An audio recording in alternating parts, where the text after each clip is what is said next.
Welcome to Melodies TV, Ghana's #1 social platform. For Memamuni Akwaba eba Melodies TV. So now, Obia we follow Melodies for a very long time. No name say me Obia yana mepe adventure from other angles. Eno hunti se mekra mekasa na se entwaye na wo bi be criticize me a yana me ditodwa just because I want people to also speak their minds on every other issue. Now se ne be konsem ne so no mesre infoni na etwegu e wo screen ne so no you produce ewo abrochwe se wo pe eye sa entire way bia very simple link no ewo eye description box ni mu the very first link o click here yankase be shape abro o wi nso subscribe na click notification bell no and also address that screen so o ye ne sa latest news bia ba wonsa ebeka notification bell no ane adoma no aha o mi adoma ne so na wa click all inti no ye the latest bia betu mu a onsa ebeka for we have an official WhatsApp platform na link no so e description box ni mo number na that screen na send so obeso send yen audio on asembia na yebeti ni yeti na ehu ne se emu eda ho a ye de betudwa now in this particular broadcast amede bro no mebo audio bi actual na so far no I've seen say this is the only person just one sending me audios near on this particular matter no. This is the only person now obe hu ne say wo kasa ama Cecilia Manfo interna me sha say American say for me no I really like it when I mean the views are in a way balanced. Who can we kakra na we so aba can we it makes us all realize say okay nipa we say na wo kan ntino me sha say with Captain Smart nsem bia wa kan me wi ana me de Ghana ni na wo wa brochi no ononso o defend Cecilia Manfo e won nsem we no me de ononso ne de ebetato na yeni ayehu de eko now Captain Smart aspect fire on Cecilia Manfo aka nsem bebre na nsem bebre na Captain Smart kan na no you see men ka say most of nsem ni nia me maka me what I've said and say whether Cecilia Manfo nyankopon tumi na odi ejuma or not no me I'm not going to doubt that. The only thing I'm going to doubt is the medium at which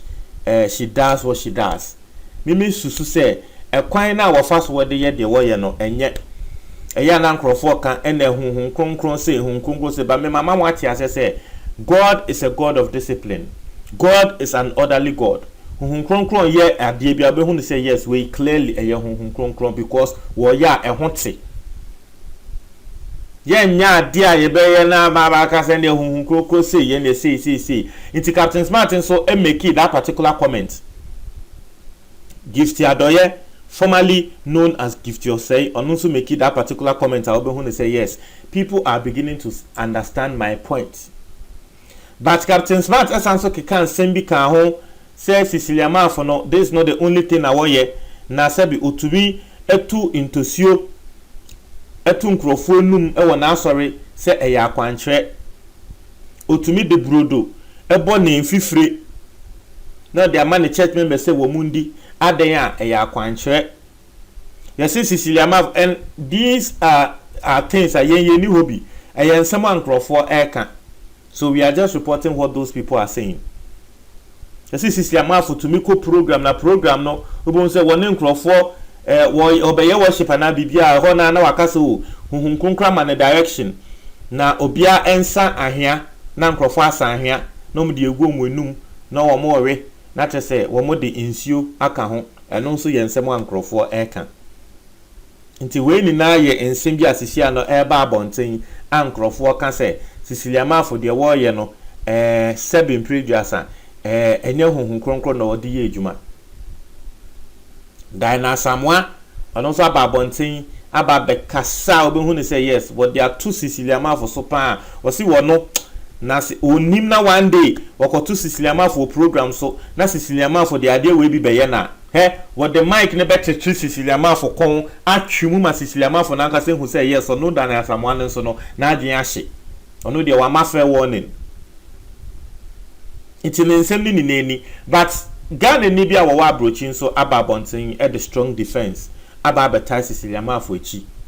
na yenkotie because I also would like to listen to the other side. Let's listen to the other side of the argument. Melody, good morning. About your way there. Sister Amafone, just breast and us and because Mr. Mountain. Sister Melodies, I send me one more power. Ye Christopher Yemo. I send me me one was in the quarter at the hop. Na ye cannot quarter now.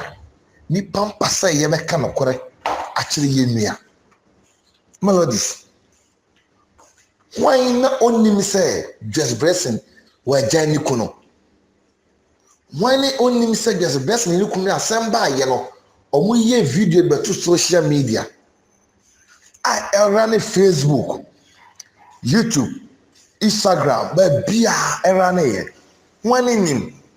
Obian in face just blessing Jenny Kuno. Man to kobo one time a video about to jump Emma be a baby. Avec des manières si c'est just blessing power in kuno no obenya nshira Ghana fo atwa no Jesus sirama fo so Ghana fo yam pen no kure Melodies Ghana fo yam pen no kure Ghana obianim say just blessing ni kuno jawade obianim say just blessing ni kuno ntokwa bo montam ma omo barafan sembe bo montam obi adwuma badwuma nkasa saa warefo mienu yi no omo nkɔ ware na sisiremafo wo ye worship na sisi wo se worship na wo ye no e Kenya nipa worship na wo ye no wo di adom bi na o ye worship no na sisi wo se no opo worship e wo ye nyina no ti asem yo worship wo ye nyina no actually on the assembly obehwew adidi watam obehwew amani ni nyamesom atosini sanse obeka kyerɛ sɛ wo ye worship people na ne kuna gya wade bible ebra awade gyaye bible na ka to paper ma ni pagi na kenkan na sisi kan ya amani ne Ghana fo atwon ye sisi so sirama fo nyadan na mo sirama fo atem no mo nyina mo ya brosafo mo ye hypocrite mo mpena kura wasase we so David akofa ne so de nire sanctuary tema no mo mkoku no ya twere bible ni panyina nka ne wiase obi anteye Abraham fana mawaro obi anteye Jacob fane naire amfram yori ne omo maro Ghana wiase obi anteye afia ne bible say ni kape fe ye kyere katoso mo mu aso bible ye kan no o se anyinka pefe na ye na mu disirama fatam na kore ayem penti obian se gas jawade enti amane ne sisi ko kan ya afi o se afi o mon ware Ghana fo egiratem bini kwaso abodam obrisna den fa kwanim wo brother sanne wudi ni sisi atem sanse ona na wa sementi Pastor Richard wudi ni sisi atem se sisi awadwe how o can so retro kasa to wo hane nim se wo modam wo bodan kire sisi wo wadwe nya eche sisi ramafo akana kurenti mudi na tem mudi na tem na bible say the only papa one kano dano na me bisa ni para krafi no ho to unwe ko bonimu na uhunu one kan na me bisa ni krafi ho bible say yampa mu kan che enua se enua kwas okwa tibia bi na enya yampa mu kan che no na Christosuma isi yesom no asese ne say yam kofi ko ka kire boko na hieri bi de ye bone a obi a oni de ne ye bone a yakan bedwama kire na nyame hye siramafo nyame nyere kese se ne kura okaye ama nipa fa ne hotan no miminim se ne ko me nya video no me nya hwe video no na nna ne hwe video no na ma wo se sisi nyame ahyira ne nyame sa wo no so odi adom bi na ye adwuma odi no kure na ye adwuma onima fa ye risie obeka to pefe na Ghana foto mi se obi bia na wakasete sisama fo se je oye re nyero nyambe bisawo nyambe bisawo ayi na atwem Christosum ne yesom no mo wa je mo twemi nkura ma nyame na to mo ni na kwan a mo na twempo mo na mo kora kisosom mo kora kisosom ja be chimo nyina wo Yesu Kristo de mo melodies nyame ha me say sisi na kwan bia na ye no because you say just blessing eja wade obia nim no all ka che wi asese asegres bless sanko wale no kuno sisi nya bone bia onye bone bia na me kan na ya ni sha no kwera ka no na me tuche masira ma foto ma pamu aka na kwere a chiri nia